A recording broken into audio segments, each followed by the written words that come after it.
ಉಪ್ಪುತ್ತಿದ್ದವ ನೀರು ಕುಡಿಯಲೇಬೇಕು.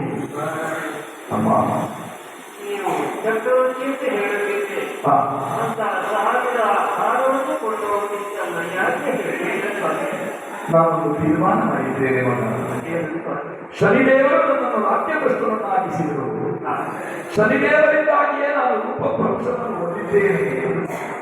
ಅಮ್ಮ, ನನಗೆ ಶನಿದೇವರೇ ಆಜ್ಞೆಯನ್ನು ಮಾಡಬೇಕಮ್ಮ. ನಾನಾಗಿ ಮನಸ್ಸು ಮಾಡುತ್ತಿದ್ದರೆ ಯಾವಾಗಲೂ ನನಗೆ ನನ್ನ ಉಜ್ಜಯಿಗೆ ಮರಳಬಹುದಿತ್ತು. ಸಂಕಲ್ಪ ಮಾಡಿದ್ದೇನೆ, ನನ್ನ ಪರಿಚಯವನ್ನು ಮಾಡುವುದಿಲ್ಲ ಅಂತ ಇದ್ದೇನೆ.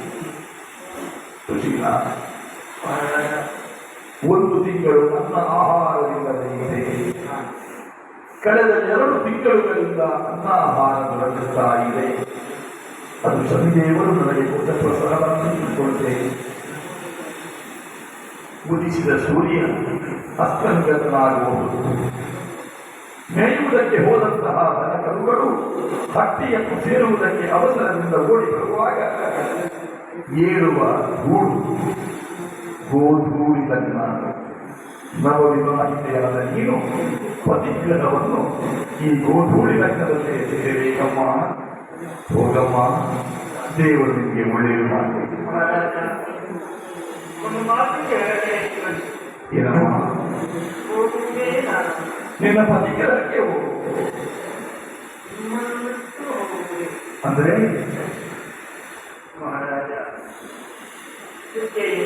ನಾವು ಬೇಕಿರುವಾಗ ನಿಮ್ಮದೇ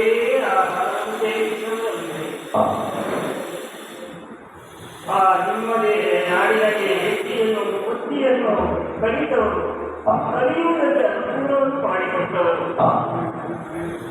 ಇದಕ್ಕೆ ಹೇಳುವುದೆಂದರೆ ತಾಯಿ ತಂದೆಗಿಂತಲೂ ನೀವು ಹಿರಿಯಲ್ಲೇ ನನಗೆ ನಿಮ್ಮನ್ನು ಹೀಗೆ ಬಿಟ್ಟು ನೀವು ನನ್ನ ಜೊತೆಯಲ್ಲಿ ಬರಬೇಕು.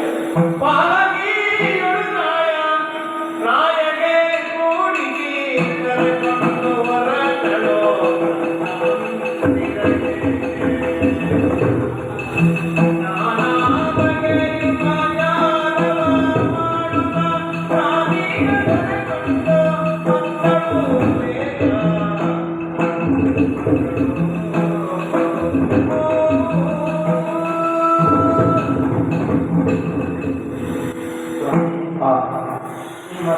ಕರೆದುಕೊಂಡು ಮತ್ತೆ ನೀವು ಬರಬೇಕು ಸ್ವಾಮಿ ನನ್ನ ಜೊತೆಯಲ್ಲಿ.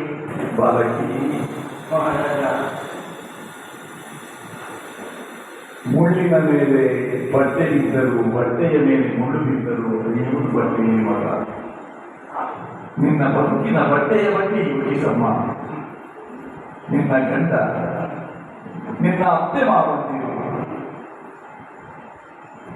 ನಿನ್ನ ಪತಿ ಗೃಹದಲ್ಲಿರುವಂತಹ ಹೆಂಗಳೆಯರು ತಲೆಗೊಂಡು ಮಾತನ್ನು ಆಡಿಯಾಗ ನಾನು ಕಳ್ಳನಿದ್ದೇನೆ, ಕಳ್ಳ ವಿಭಾಗವನ್ನು ಮನೆಗೆ ಕರೆದುಕೊಂಡು ಹೋದರೆ ನಿನ್ನ ಮೇಲೆ ಮಿಥ್ಯಾಪವಾದ ಬಂದಿ ಮಗ. ಬೇಡಮ್ಮ, ನಿನ್ನ ಸುಖಕ್ಕೆ ನಾನು ತೊಡಕಾಗಲಾರೆ. ಹೋಗಮ್ಮ.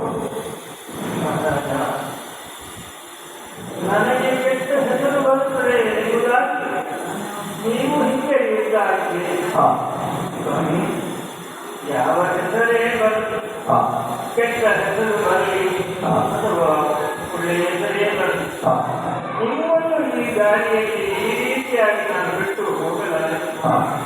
ಮಹಾರಾಜ, ಒಂದು ಮಾತು ಕೇಳುತ್ತೇನೆ. ಒಂದು ವೇಳೆ ಈ ಸ್ಥಿತಿ ನನ್ನ ಅಪ್ಪನಿಗೆ ಬರುತ್ತಿದ್ದರೆ ನಾನು ನನ್ನ ಅಪ್ಪನನ್ನು ಬಿಟ್ಟು ಹೋಗುತ್ತಿದ್ದೇನೆ. ಧರ್ಮದಾರಕ್ಕೆ ಸಂಸಾರ ಎನ್ನುವುದು ಕಡಲಿನ ಹಾಗೆ ಮಗ.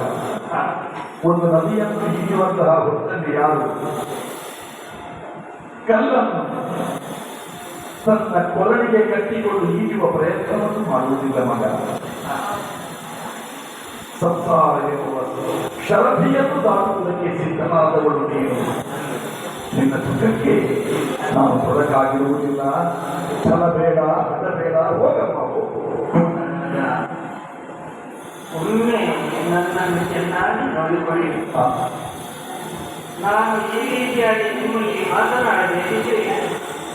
ಈ ಜ್ಞಾನ ನನಗೆ ಬರಬೇಕಿದ್ರೆ ಹಾ ಅದು ಉಜ್ಜಯಿನಿಯ ಮಣ್ಣಿನ ಋಣದ್ದು ಆಗಿದೆ. ಹಾ ಈ ಶರೀರದಲ್ಲಿ ಅರಿಯುತ್ತಿರುವಂತಹ ಈ ರಕ್ತವು ಹಾ ಉಜ್ಜಯಿನಿಯ ಮಣ್ಣಿನ ಋಣದ್ದು ಆಗಿದೆ. ಹಾ ಇಂಥ ಗುಣಭರಿತವಾದಂತಹ ಧರ್ಮಯುಕ್ತವಾದಂತಹ ಧರ್ಮಕ್ಷೇತ್ರವಾದಲ್ಲಿ ಹುಟ್ಟಿ ಬೆಳೆದಂತಹ ನಾನು ಯಾವ ಕಾಲಕ್ಕೂ ನಿಮ್ಮನ್ನ ನನಗೆ ಹೋಗುವುದಿಲ್ಲ. ಸ್ವಾಮಿ, ಕೈ ಮುಗಿದು ಬೇಡುತ್ತೇನೆ. ನನ್ನನ್ನು ಕರೆಯಬೇಡಿ, ನನ್ನನ್ನು ಬೆದರಿಸಬೇಡಿ. ನಾನು ನಿಮ್ಮನ್ನು ಕರೆದುಕೊಂಡು ಹೋಗಲೇ ಬರಬೇಕು ಸ್ವಾಮಿ, ಬರಬೇಕು. ಬಂಗಾರ ಎನ್ನುವ ಕಾರಣಕ್ಕೆ ಬಂಗಾರದ ಸೂಟಿಯನ್ನು ಕಣ್ಣಿಗೆ ಒತ್ತಿಕೊಳ್ಳುವುದಕ್ಕೆ ಆಗುವುದಿಲ್ಲ ಮಗ.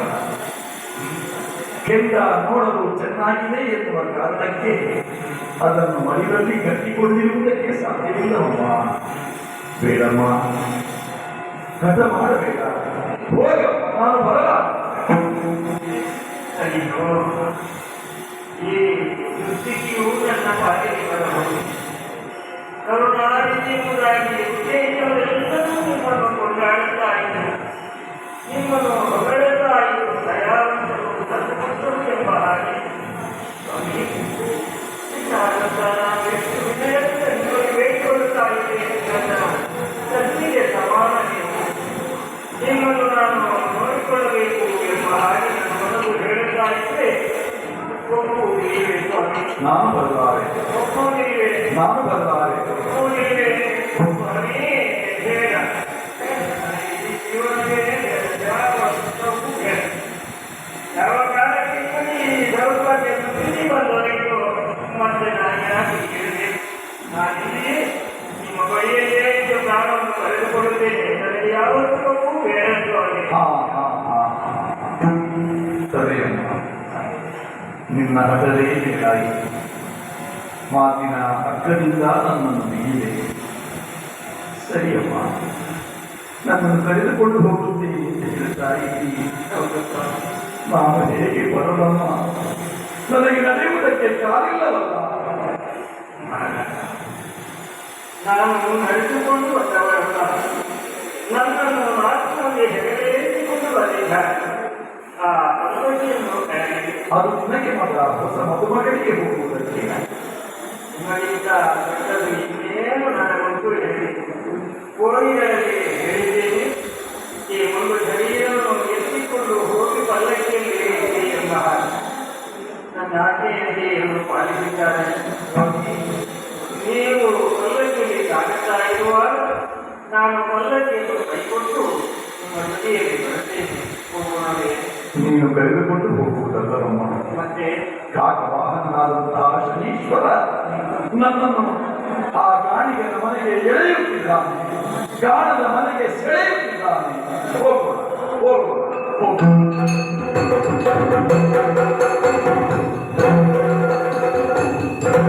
ಸುಶೀಲ, ನಾವು ಹೇಳಿದ ಹಾಗೆ ಆಯ್ತಲ್ಲ. ನಿನ್ನ ಮಾವ ಏನು ಮಾಡಿದರ ನನ್ನ ಗಾಣಿಗ? ಸ್ವಲ್ಪ ಬೈಯಿತು ಅಷ್ಟೇ. ಗದ ಗದ ನಡುಗುತ್ತಾ ಬಂದ ನಿನ್ನ ಮಾವ. ಈ ಕಳ್ಳನನ್ನು ಯಾಕೆ ತಂದೆ ಅಂತ ಹೇಳಿದರು. ಹಾಗೆ ಸತ್ಯ ಹೇಳಿ.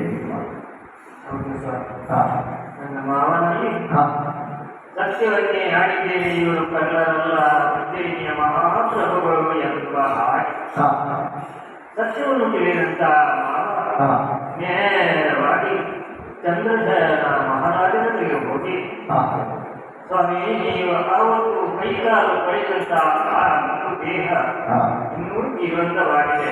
ಹಾ ನನ್ನ ಆಹಾರವನ್ನು ನೀಡಬಹುದೆಂಬುದಾಗಿ ನೀವು ಹೇಳಿದ್ದೀರಿ. ಹಾ ಆ ದೇಹವನ್ನು ನಾನು ಕೊಂಡೋಗಿ ಸಾಕಲೇ ಎಂಬ ಹಾಗೆ ಹೇಳಿದ್ದಾರೆ. ನೀನು ಭಾಗ್ಯವಂತ ಎಂಬುದಾಗಿ ಹರಸಿ ಹಾ ಅವರನ್ನು ಕಳುಹಿಸಿಕೊಟ್ಟಿದ್ದಾರೆ. ಉಡುಗೊರೆಯನ್ನು ಕೂಡ ಕೊಟ್ಟಿದ್ದಾನಂತ. ಹೌದು. ಹಾ ಅವನಲ್ಲಿ ನಿನ್ನ ಮಾವನಲ್ಲಿ ಒಂದು ಮಾತು ಹೇಳಿದ್ದೇನೆ. ನೀನು ಇನ್ನು ನನ್ನ ಸ್ನೇಹಿತ, ಒಂದು ಮಾತು ಕೊಡಬೇಕು ನನಗೆ. ಈ ಮನೆಯವರನ್ನು ಹೊರತುಪಡಿಸಿ ಅನ್ಯರಿಗೆ ಚಕ್ರವರ್ತಿ ವಿಕ್ರಮಾದಿತ್ಯನೇ ವಿಭಾಗರಾಗಿರುವ ಹೆಸರಲ್ಲಿ ಇದ್ದಾನೆ ಎನ್ನುವ ಸತ್ಯ ತಿಳಿಯಕೂಡದು ಎನ್ನುವ ಮಾತು ಕೊಟ್ಟಿದ್ದೆ. ಅವರನ್ನು ಒಪ್ಪಿಕೊಂಡಿದ್ದಾರೆ. ನೀನು ಸ್ನೇಹಿತ ಅಂತ ಹೇಳಿದ ಮೇಲೆ, ನನಗೆ ಆಶ್ರಯವನ್ನು ಕೊಡುತ್ತೇನೆ ಅಂತ ಹೇಳಿದ ಮೇಲೆ ನನಗೆ ಒಂದು ಉದ್ಯೋಗ ಬೇಕು ಅಂತ ಕೇಳಿದೆ. ಕೈಕಾಲು ಕಟ್ಟಿದ ಸ್ಥಿತಿ, ಏನು ಹೇಳಿ? ಅನ್ನ ಆಹಾರಕ್ಕೆ ಅನುಗುಣವಾದ ಕೆಲಸ ಮಾಡುವುದಕ್ಕೆ ನನ್ನಿಂದ ಸಾಧ್ಯವಿಲ್ಲ. ಅನ್ನದಷ್ಟು ಕೆಲಸ ಮಾಡಲಿಕ್ಕೆ ಆಗದೇ ಇದ್ದು ಉಪ್ಪಿನಷ್ಟಾದರೂ ಕೆಲಸ ಬೇಕು ಅಂತ ಹೇಳಿದೆ. ಅದಕ್ಕೊಂದು ಕೆಲಸ ಕೊಟ್ಟಿದ್ದಾನ. ಗಾಣದ ಚಕ್ರ ತಿರುಗುತ್ತದೆ. ಆ ಗಾಣದ ಚಿಪ್ಪೆ ಅದರಲ್ಲಿ ಕುಳಿತುಕೊಳ್ಳುವಂತಹ ಭಾರಕ್ಕಾಗಿ ಒಂದು ಮೂಟೆಯನ್ನು ಇಟ್ಟಿದ್ದಾರೆ. ಆ ಮೂಟೆಯನ್ನು ಬದಿಗಿರಿಸಿದ್ದಾರೆ. ನನ್ನನ್ನು ಅದರ ಮೇಲೆ ಕುಳ್ಳಿರಿಸಿ, ಇನ್ನು ನೀವು ಮನುಷ್ಯರ ಜೊತೆ ಮಾತಾಡುವುದು ಬೇಡ, ಈ ಎತ್ತುಗಳ ಜೊತೆಯಲ್ಲಿ ಮಾತಾಡಿ ಅಂತ ಹೇಳಿದ್ದಾರೆ. ಮಹಾರಾಜ, ಹಾ ಒಂದು ದಿನ ಹಾ ನೀವು